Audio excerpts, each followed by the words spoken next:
प्यारे बच्चों, तो कल हम लोगों ने पूर्णांकों के गुणन के बारे में देखा था कि पूर्णांकों का गुणन कैसे होता है, या फिर कोई संख्या है, पूर्णांक है, और फिर उसके एक तरीके से कह सकते हैं कि गुणनखंड किस तरीके से बना सकते हैं हम लोग। ठीक है, तो गुणनखंड करने के लिए हम लोग संख्या रेखा पे भी कैसे दिखा सकते हैं, ये भी हम लोगों ने देखा था। इसके अलावा हम लोगों ने जब गुणनखंड की बात की थी तो ये भी बात की थी कि आप लोग सभी लोग 1 से लेके और 20 तक के सारे पहाड़े भी याद कर लेना। ठीक है, तो इसके अलावा जब गुणा की या गुणन की हमने बात की थी तो हमने ये भी बताया था कि प्रयास कीजिए करके जो आपका ब्लू सेक्शन या ब्लू टैब रहता है उसका स्क्रीनशॉट मैं बच्चों आपको भेजूँगा। ठीक है, तो प्रश्नावली 1.1 और 2 के बाद फिर हमने प्रयास कीजिए का एक टैब भी भेजा था। फिर अब इसके बाद अब जैसे गुणन की बात की है तो अभी गुणन का भी मैं आपको एक स्क्रीनशॉट और भी भेजूँगा।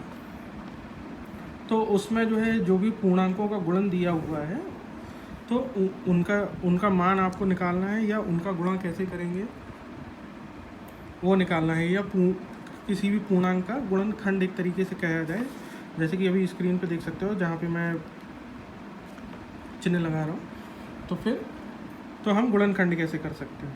इसके अलावा सेम जैसे हमारा धनात्मक संख्याओं का गुणन होता है उसी प्रकार से हमारा ऋणात्मक संख्याओं का भी गुणन होगा। तो जब ऋणात्मक संख्याओं का गुणन होगा तो उसके लिए मैं यदि एग्जाम्पल लूँ तो एग्जाम्पल में मैं क्या लेता हूँ कि मान लीजिए -3 हमारा एक ऋणात्मक संख्या है, तो मैं उसको यदि एक धनात्मक संख्या से यदि गुणा करूँ तो आंसर जो आएगा वो -12 आएगा। क्यों? क्योंकि यहाँ पे ये लॉजिक जो हमने आपको यहाँ पे बताया था, तो ये लॉजिक आपका हर केस में यूज़ होगा। तो ये आप हमेशा नोट कर लीजिए, इसको आप लोग याद भी कर लीजिए। तो ये जो गुणन है कि ऋणात्मक का धनात्मक से गुणन जब करेंगे तो हमेशा उत्तर जो है ऋणात्मक संख्या आएगी, या अभी कहें तो पूर्णांक ऋणात्मक रहेगा। ठीक है, तो हम और भी एग्जाम्पल ले सकते हैं, जैसे -3 से -3 का भी ले सकते हैं। तो फिर ये जो संख्या निकल के आएगी वो 9 निकल के आएगी, जो कि एक धनात्मक संख्या है, क्योंकि ऋणात्मक और ऋणात्मक का यदि हम गुणा करेंगे तो एक धनात्मक संख्या निकलती है और वो भी एक पूर्णांक की संख्या होगी। ठीक है, तो एक पर्टिकुलर पैटर्न वगैरह भी हम लोग देख सकते हैं। जैसे मैं पैटर्न यदि देखना चाहूँ तो कि जैसे अभी हमने -3 का 4 से गुणा किया था, मैं यदि यहाँ -3 का 3 से गुणा करूँगा तो ये आपका -9 आएगा। फिर यदि मैं -3 का यदि 2 से गुणा करूँगा तो -6 आएगा। फिर यदि -3 का यदि 1 से गुणा करूँगा तो -3 आएगा। -3 का यदि मैं 0 से गुणा करूँ तो 0 आएगा। तो आप यहाँ देख रहे होगे कि हम आरोही क्रम में बढ़ रहे हैं। पहले आया -12, फिर आया -9, -6, -3 और 0।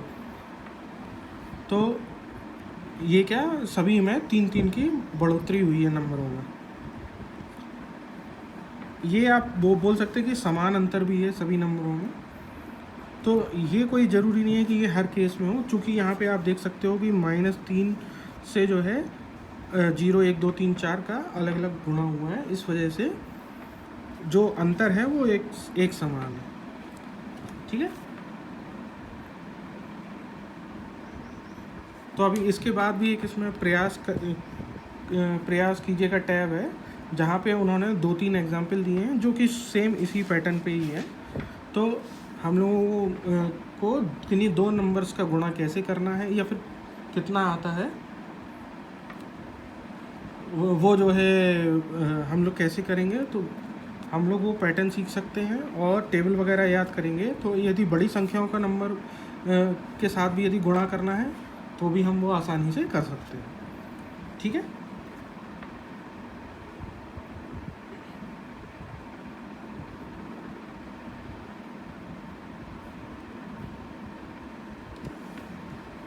तो यहाँ पे इसके बाद पूर्णांक संख्या को लेके ही एक खेल या गेम के बारे में लिखा हुआ है, जिसमें उन्होंने कई नियम दे रखे हैं 3-4 शर्तों के साथ। और उसके बाद फिर ये पूरा चार्ट दे रखा है नंबरों का, जिसमें आपका धनात्मक ऋणात्मक सारे नंबर्स हैं और जीरो भी है। ठीक है, फिर आपका टोटल 8-10 नियम है उसमें। तो उन नियमों के साथ पूर्णांक संख्याओं के साथ कैसे खेलना है, या फिर संख्या बाई संख्या हम कैसे चेंज होंगे, तो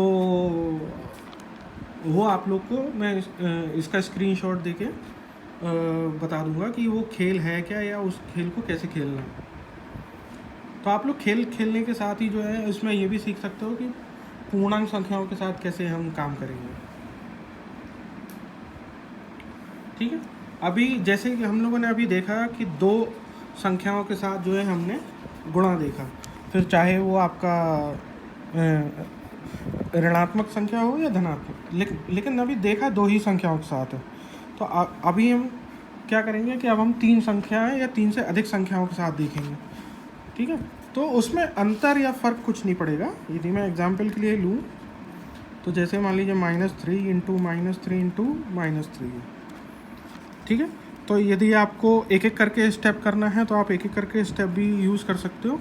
कि मान लीजिए पहले इन दोनों का गुणा किया तो हमारा आ गया 9 इंटू -3, लेकिन जो उत्तर आएगा वो माइनस का 27 आएगा, मतलब 9 3 27। लेकिन चूँकि 3 जो है ऋणात्मक संख्या है तो उसका जो उत्तर आएगा वो -27, यानी कि एक ऋणात्मक संख्या ही आएगी। ठीक है, तो इस तरीके से हम एक एक करके चलेंगे। पहले मान लीजिए जैसे हम कह रहे 2 संख्या का, यदि 5 संख्या का भी है तो आप यदि 2-2 करके भी यदि ग्रुप बनाना चाहें तो 2-2 करके सबका गुणा कर लें। उसके बाद फिर जब संख्या बड़ी हो जाएगी तो उन बड़ी संख्याओं का आपस में गुणा कर लें। तो यहाँ पे यदि आप देखोगे तो पहले हमारी जो 3 संख्या थी उसको हमने 2 में कन्वर्ट किया, और 2 से हमने एक यूनिक पूर्णांक संख्या या उसका जो उत्तर है वो निकाला। ठीक है, तो इसके आगे का जो है हमारा वो प्रैक्टिस के लिए हमें क्वेश्चन दिए हुए हैं किताब में। तो उसमें यही बताया गया है कि संख्याओं का जो गुणन है वो कब ऋणात्मक होगा, कब धनात्मक होगा, तो ये किस केस में होगा या क्यों होगा, तो ये सारी चीज़ें हमें पता चलेंगी। आप एक तरीके से देखोगे तो ये जो नियम हमने बताया है फाइनली यही नियम सभी केस में लागू होगा। ठीक है, तो इसमें अभी हम देखेंगे तो हमारा प्रैक्टिस सेशन का अभी बहुत सारी चीज़ें हैं इसमें अभी एक तरीके से देखा जाए तो समझाने या बताने के लिए अभी आज के सेशन के लिए, आज की वीडियो के लिए इतना कुछ नहीं है।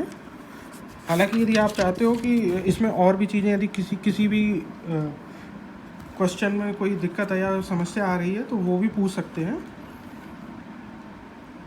ठीक है, तो गुणा के केस यदि हम लोग देखें तो गुणा के केस में अभी इतना ही रहेगा। हाँ, ये हो सकता है कि जैसे मान लीजिए अभी 2 संख्याओं का देखा, फिर 3 संख्याओं का देखा।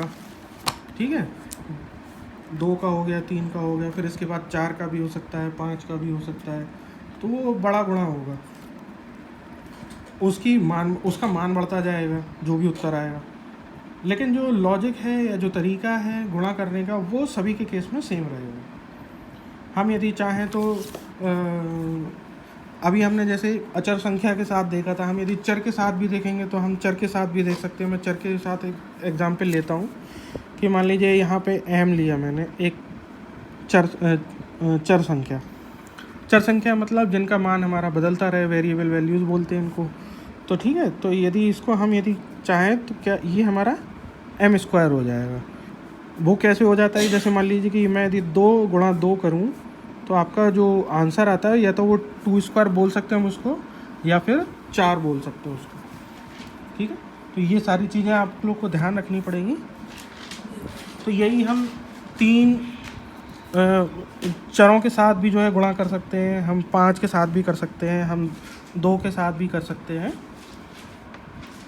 और यही सारी चीज़ें हमें अपने जो है अब जो अभ्यास वाला सेक्शन है उसके लिए भी एप्लीकेबल रहेगी।